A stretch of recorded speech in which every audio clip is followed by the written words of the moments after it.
Don't let what you're going through stop you from getting to where you're going to. WGU graduates, friends, family, faculty, and staff, we made it. I don't know what y'all had to endure to ensure your success, but I am sure that we all share similarities in our journeys. Tina Tapey, wherever you are, thank you. Your Tuesday morning motivational calls will be missed.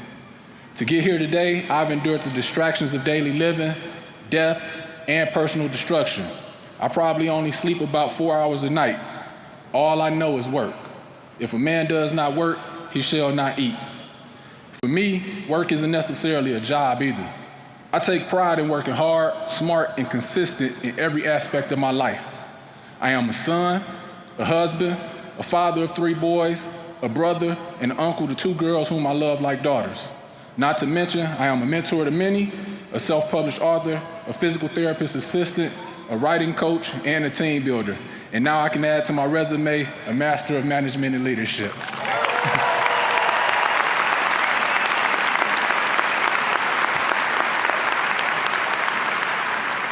But this degree didn't come easy. During this journey, I lost my job, I lost my house, my brother died, my wife was diagnosed with breast cancer. I've had hospital stays and many ER visits with my children. It's been quite a ride. But just like Peter when he was trying to walk on water, I couldn't allow the storm that was going on around me to distract me from my goals. I guess when I reflect on this journey, I was merely trying to be an example to my kids that my parents were to me. The most important lesson that my father taught me when I was growing up was about self-accountability. And I was probably about 9 years old. It was a cold, snowy Saturday morning in mid-December, and I could remember running home from Biddy basketball just crying, just in a furious rage. And I knew my father, I knew he would be home Saturday morning to comfort me and help rebuild my ego just because things didn't go well. And after running about 2 blocks home, I finally made it. And I slammed the door as hard as I could. And I began to pace back and forth and cry and make gestures, but my dad, he still didn't show his face. So for added effect, I slammed the door again. This time I got my father's attention. "Son, what's wrong?" My dad yelled out to me, and I shouted back, "I ain't never going back. My teammates don't pass me the ball, my coach don't like me, and he barely puts me in the game."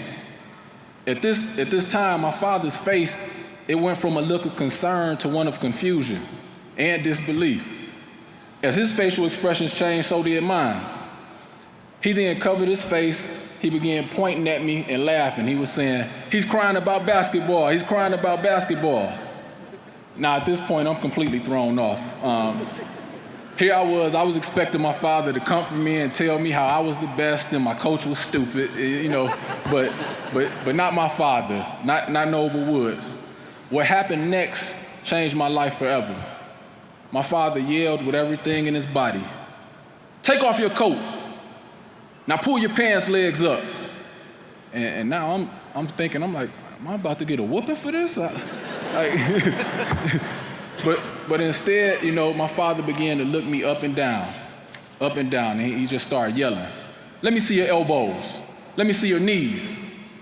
I don't see any scrapes. Where are the bruises? How many loose balls did you dive for? How many rebounds did you go after? How many steals did you get?" At this point, it got real.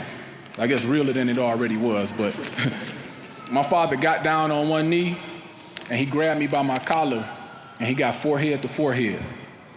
And he told me, with everything in his might, as long as you live, don't you ever care, cry, or complain about what somebody didn't do for you. If you want something bad enough, you gotta work as hard as you can and go get it yourself. And as he stood up,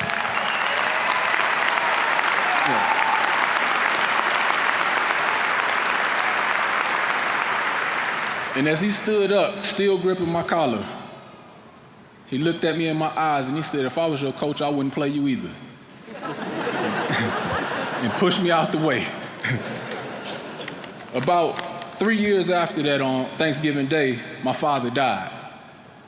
And I watched my mother become a real-life superhero.